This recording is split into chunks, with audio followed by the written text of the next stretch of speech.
આમ બોલીને કરવાનું છે. હાલો, જય માતાજી યુટ્યુબ ફેમિલી, કેમ છો? મજામાં થશો ને? અમે પણ મજામાં છીએ. આજે જઈએ અમારા મામાને ઘેર છઠ્ઠી કરવા. મારા ભાઈની ઘેરે દીકરી નાની ખેલી છે. આ જલેબી પણ લઈને જઈએ છીએ. બધા મિત્ર બલોકમાં બિના રહેજો. જય માતાજી.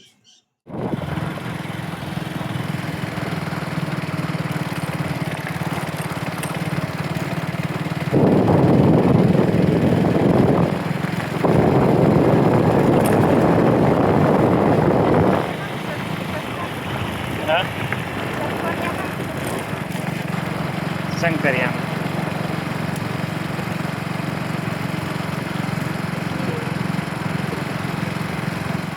જય માતાજી. હાલો યુટ્યુબ ફેમિલી, કેમ છો? મજામાં થશે. આજે અમે જાય પહોંચી ગયા છીએ અમારા મામાની ઘેરે. મારા ભાઈની ઘેરે દીકરી નાની ખેલી હતી. જો રમાડી છીએ તારે કેવી છે. જો સમૂહ જઈ છે ને. હાલો બધા જલેબી ખાવા.